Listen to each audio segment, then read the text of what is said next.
no solo se cae el decreto, sino además empieza a revisarse las responsabilidades penales para quienes lo firmaron.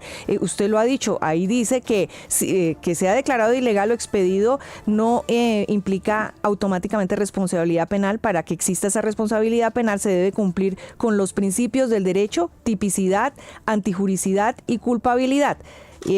Tendría que verse y demostrarse que el presidente y sus ministros actuaron con dolo, conociendo la ilegalidad de este decreto. 624, los secretos de Darcy Quinn.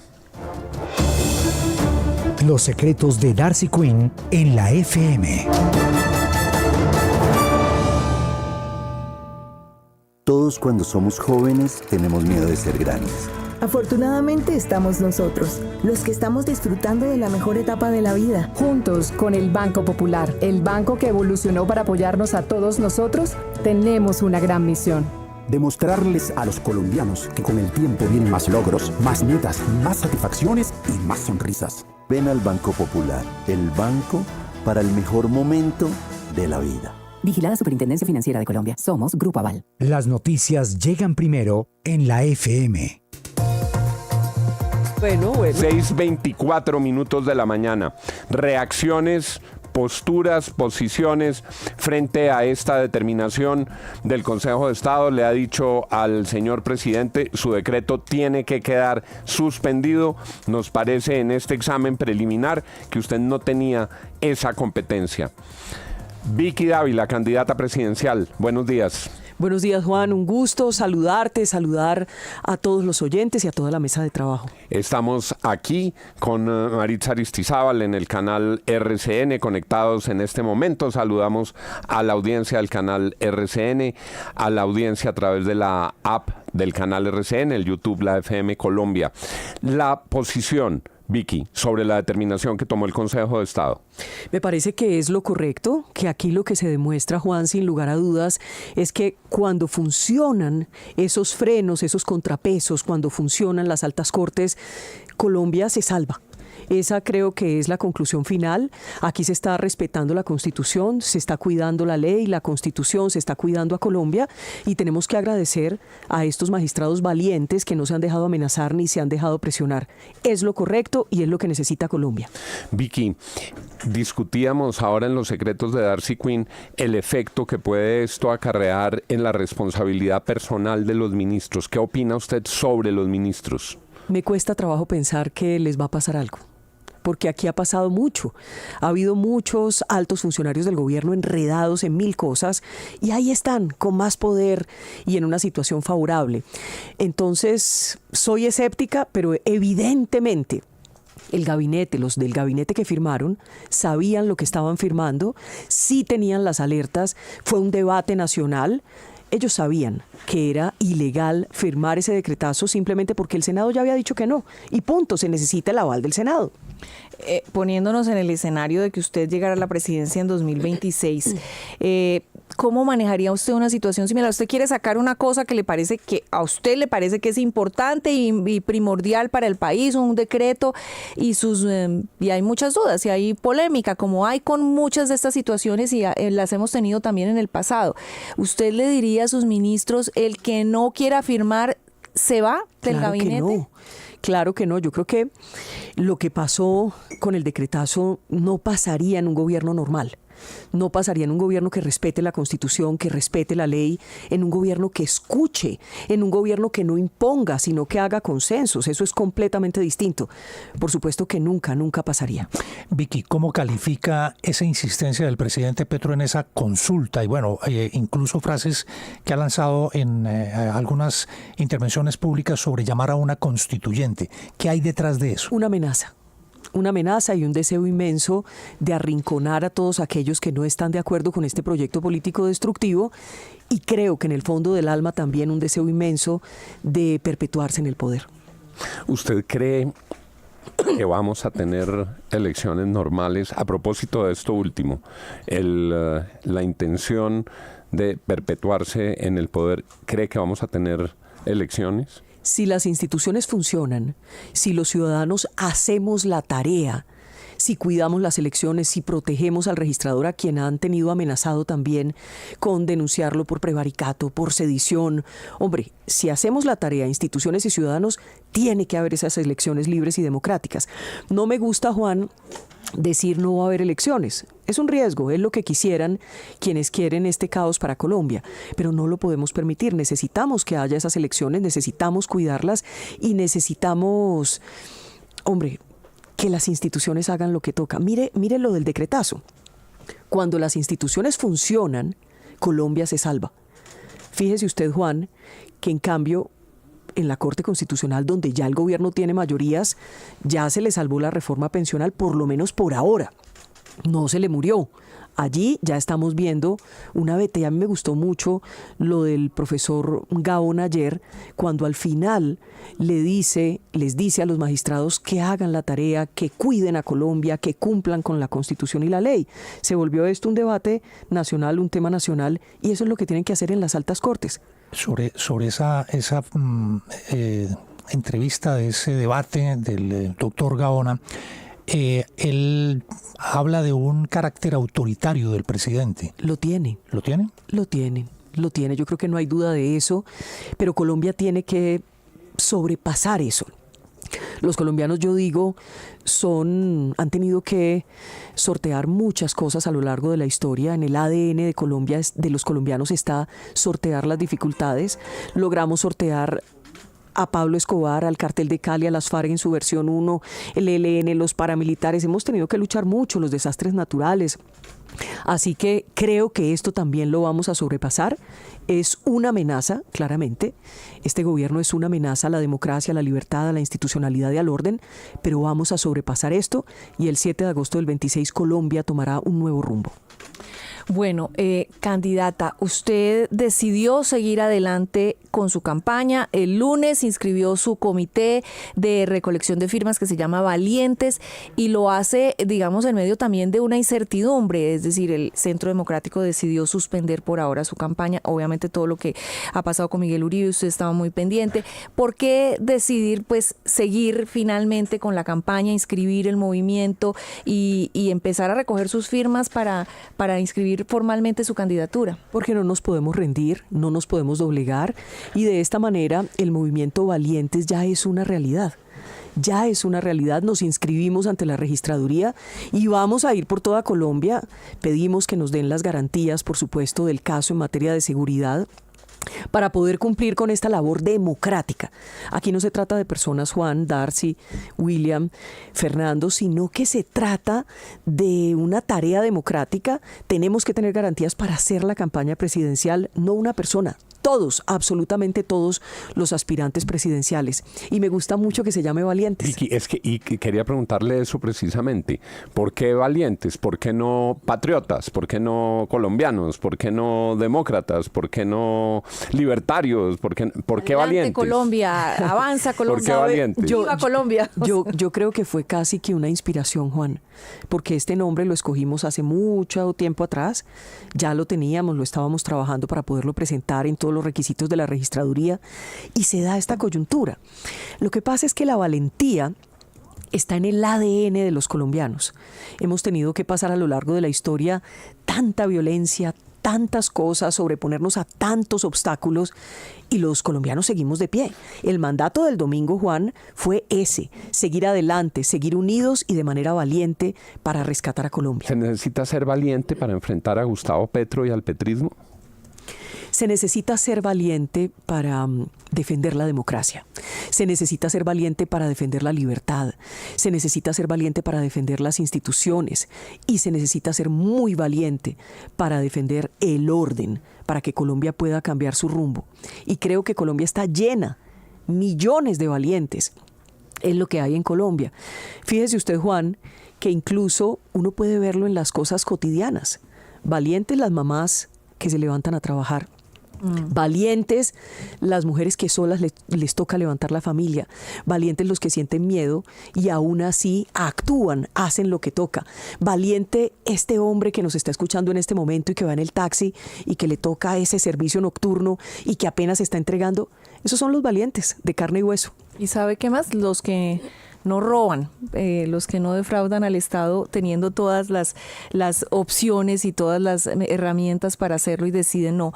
Pero mire, yo quiero preguntarle, y me da pena hacerlo, pero pues estamos en una situación compleja. Lo que pasó con Miguel Uribe pone otros jugadores, ya no solamente es enfrentarse a el presidente Gustavo Petro para usted, sino también enfrentarse a unos grupos que ni siquiera sabemos ni quiénes son ni de dónde vienen, y fueron los que atentaron contra Miguel Uribe. ¿Usted ha sabido de planes contra su vida también? Mire, Darcy, hemos recibido información oficial de planes complejos, sí señora, los hemos recibido. ¿Personas del mismo gobierno? Los hemos recibido. Yo quiero ser muy prudente con eso.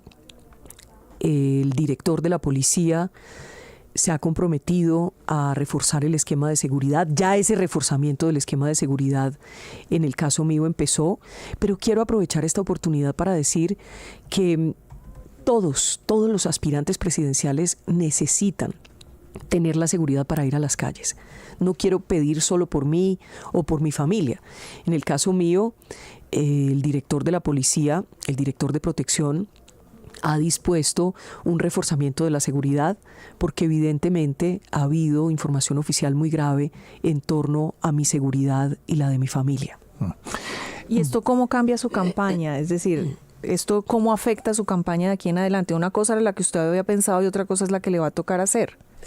No, esto lo que significa es que definitivamente hay que tomar las precauciones del caso, las medidas del caso, pero no nos podemos dejar arrodillar por los violentos, no nos podemos dejar arrodillar por todos aquellos que nos quieren callados, que nos quieren asustados, que nos quieren que nos metamos debajo de la cama. Yo digo que uno se va, se mete debajo de la cama, no vuelve a hablar ni nada y le cae el colchón encima y lo mata. Entonces, lo mejor es hacer lo que toca y de alguna manera los que estamos a la cabeza de esta campaña, los que estamos liderando la campaña, digo todos los que nos hemos embarcado en esta situación, pues tenemos que dar ejemplo. Y el ejemplo es decirles a los ciudadanos, no tengan miedo, sean valientes, seamos valientes juntos, no nos dejemos arrodillar por los violentos y vamos a lograr rescatar a Colombia. En la historia de las elecciones en Colombia, Vicky, ha habido generalmente un enemigo común que termina imponiendo al presidente de turno. Tuvimos a Pablo Escobar, tuvimos a los carteles en su momento, a las FARC, que también determinaron el rumbo de la historia porque se eligió a una serie de gobiernos que combatieron directamente a las FARC.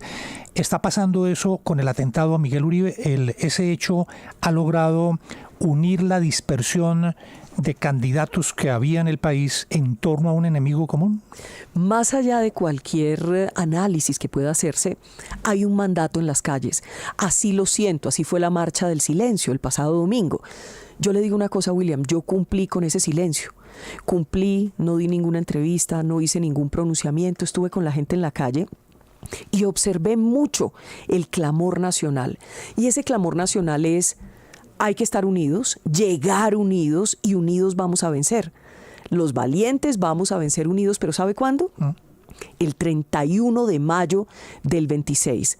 Falta un poco más de 10 meses, pero ese es el día de la primera vuelta, donde Colombia se va a pronunciar de manera democrática y va a derrotar no solo a los violentos, sino a todos aquellos que quieren destruir a Colombia, que están tratando de hacerlo, pero Colombia resiste y Colombia se salva. Sobre ese tema, desarrollando un poco esa idea, ¿ha habido acercamientos con algún otro candidato? Vicky, conversaciones con miras a lo que pueda ocurrir de aquí en adelante en la campaña. En estos días me he visto con muchas personas que están aspirando a la presidencia, con muchos políticos. Me he visto más en el marco de una solidaridad inmensa que ha habido en el país por las balas Pero han hablado de política. Que dispararon contra Miguel. Sabe que más allá de hablar de política, de hacer componendas o pactos, que no es el momento,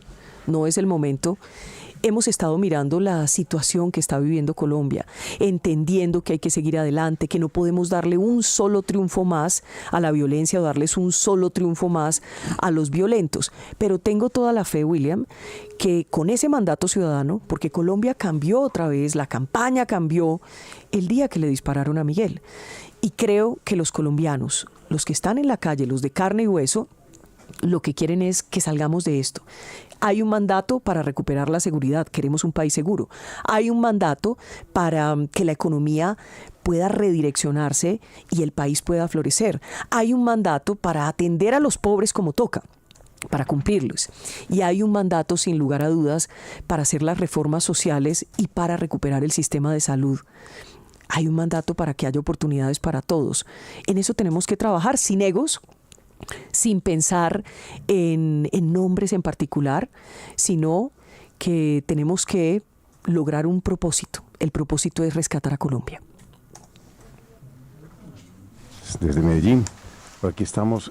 ¿Cuándo vamos a conocer su fórmula vicepresidencial? Usted que ha sido ya tan clara y tan valiente, ¿por qué no con algo de valentía nos dice de una vez quiénes están ahí en la baraja? No le puedo decir nombres, pero sí le puedo decir que tiene que ser una persona cuya brújula sea la Constitución, la ley, y que tenga aquí una impronta de la honestidad. Eso es lo más importante. Aquí no podemos hacer equipo con quien no sea honesto. Es muy importante también que conozca el país, que quiera el país, que no tenga intereses superiores por encima de ese propósito que es rescatar a Colombia. En su momento lo vamos a hacer. Y ojalá y espero que sea la mejor fórmula posible, así como el mejor o la mejor propuesta posible. En eso estamos trabajando con el equipo programático para poder decirle a Colombia, mire, esta es la mejor propuesta de país que le podemos entregar antes de las elecciones, y estoy segura de que Valientes va a poder hacerlo porque está integrando a los ciudadanos comunes y corrientes, no solo a los expertos. Todas las opiniones cuentan, aquí cabemos todos. Vicky, ya sabe usted que una cosa es predicar y otra dar trigo. Dígame usted las 3 primeras medidas urgentes que va usted a hacer en el caso de que llegue a la presidencia en sus primeros 100 días de gobierno. Esa es una pregunta muy típica y yo te voy a decir lo siguiente. Lo primero que uno tiene que llegar a hacer, sin lugar a dudas, a la Casa de Nariño es poner la casa en orden, porque estamos en un caos, en un desorden. Segundo, es muy importante dar buen ejemplo. Aquí tiene que cambiar la forma de hacer política, tiene que cambiar la forma de gobernar, tiene que cambiar la forma de el estilo, y eso va a ser muy importante, entender que la Constitución está... Villavicencio, ¿me escuchas? Hola, buen día. Principios, que la moral pública tiene que regresar. Y claro, hay que tomar...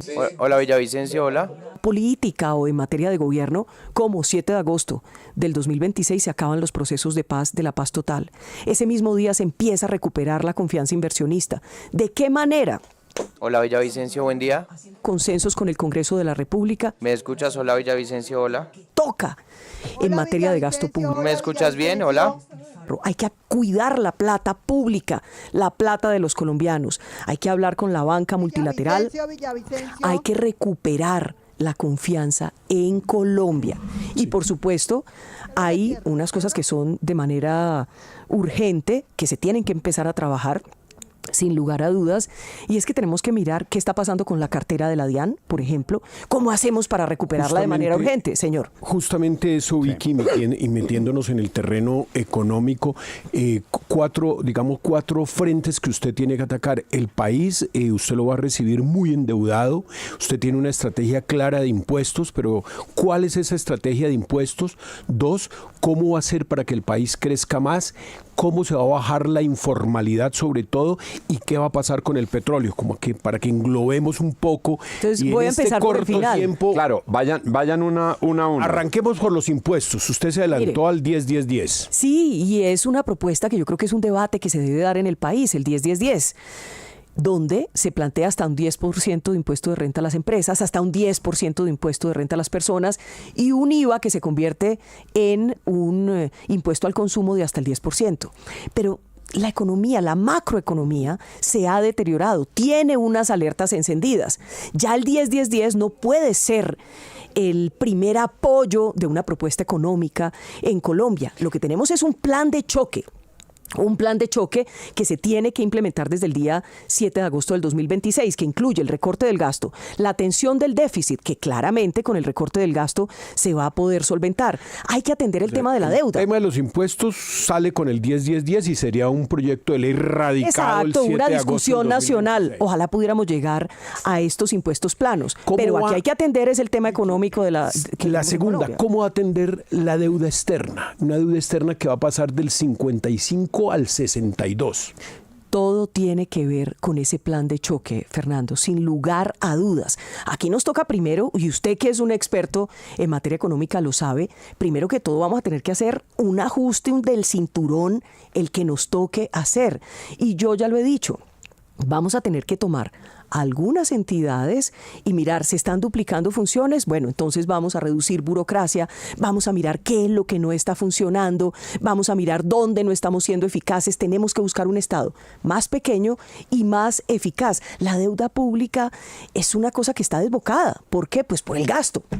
Vamos a reducir el gasto, hay que atenderlo así. Y finalmente, ¿cómo en lo económico? ¿Y cómo va a crecer? ¿Cómo hacer a crecer la economía? Tenemos que tener un plan seguro de crecimiento, pero yo le estaba diciendo ahora, hay que recuperar la cartera de la DIAN, que es muy importante. Ahí tenemos 40 billones más o menos de pesos que están embolatados. Tenemos que dar una lucha frontal, dar unos incentivos para que la gente se ponga al día y ahí vamos a recuperar una plata. También tenemos unos activos que son improductivos. Pues miremos a ver cuáles son esos activos improductivos. Y ahí vamos a poder recuperar también con esa venta unos dineros. Y es clave entender que hay que trabajar con los empresarios. Necesitamos empresas y empresarios que sean prósperos, que les vaya bien a las empresas y a los empresarios, sí, pero que también les vaya bien a los trabajadores. Tenemos que atacar la informalidad. Hoy esta reforma laboral, lo que pasa es que sí les concede unos beneficios a los trabajadores. Los empresarios están asustados, preocupados, dicen que esto va a ser complicado. Pero la informalidad no se ataca, está creciendo. Vamos a la informalidad en el caso de las mujeres. Es más alta, por ejemplo, que la de los hombres. Necesitamos tener incentivos para que haya trabajo formal y no me deje atrás los micronegocios. 5 millones de micronegocios en Colombia. Es mucho. Son una fuerza laboral, que es fundamental para que se cumplan esas metas de crecimiento. Tenemos que trabajar con esos microempresarios que tengan unos créditos, que tengan posibilidad de tener una guía para ver cómo hacer para no estar condenados a fracasar. Vicky, en un país que está en este momento especialmente... Perdóneme una cosa, no le dije algo. Petróleo, más y más petróleo, más y más petróleo, hasta la última gota. Gas, la energía, por supuesto, tiene que ser un tema central. Va a subir a $80 hoy, ¿no? Imagínese usted. ¿Fracking? Fracking. Claro que hay que hacer fracking, pero no como algunos aspirantes que dijeron antes que el fracking era destructivo y demás. No. Aquí tenemos una convicción. A ver, que si en el resto... ¿Quién? ¿Algunos aspirantes? No, todo el mundo vio que Claudia López cambió de opinión y eso no está bien. Eso no está bien. Creo que hay unas experiencias en el mundo que nos están demostrando que el fracking es una gran oportunidad. En Argentina doblaron la producción y eso lo podemos hacer en Colombia. Hay que hacer las pruebas técnicas, los pilotos, y si la técnica nos dice que podemos hacer fracking, lo vamos a hacer. Vicky, en este momento el país está más cansado que nunca de los discursos sin resultados, pues por lo que estamos viviendo. ¿Qué le dice usted a las personas que dicen que usted es una gran periodista con un gran discurso, pero que quizás no tiene la experiencia que se requiere para ser presidenta? Y también, Vicky, le hago un 2 por 1, ¿cómo superar el machismo en Colombia de quienes creen que todavía no estamos preparados para una mujer? Mire, yo creo que esa pregunta la respondí 7 meses desde que me fui de semana. Yo conozco el país, el mismo país me conoce, sabe de mi trayectoria, conozco a Colombia desde La Guajira hasta el Amazonas. Yo sé lo que le duele a Colombia, sé lo que necesita Colombia, lo que quieren y necesitan los ciudadanos. Lo que sí le voy a decir es que yo no soy experta en robar, no soy experta en corrupción, no soy experta, yo digo que yo no me tuerzo ni muerta. Yo no me tuerzo ni muerta. Y eso va a ser muy importante, saber hacer equipo y poder desempeñar la labor del gobierno de tal suerte que podamos cumplir los objetivos. Aquí hay que cumplir los objetivos. No tengo ningún complejo por mi trayectoria. Colombia sabe que amo a Colombia, que amo a nuestras Fuerzas Armadas, que estoy lista para de manera valiente, con todos los ciudadanos juntos, hacer el mejor gobierno posible. Juan Carlos Iragorri. Juan Carlos Iragorri desde Madrid. Le iba a preguntar lo siguiente, la mayor parte de los candidatos, los que están arriba en las encuestas, podría decirse que son ustedes, Sergio Fajardo y Gustavo Bolívar. Pero ¿qué ocurre? Si usted ve el sondeo de Inbamer, el que salió en las últimas horas, el negativo suyo, la imagen desfavorable es alta. Usted tiene un 45% de imagen desfavorable y un 27% de imagen favorable. Y si uno lo compara, por ejemplo,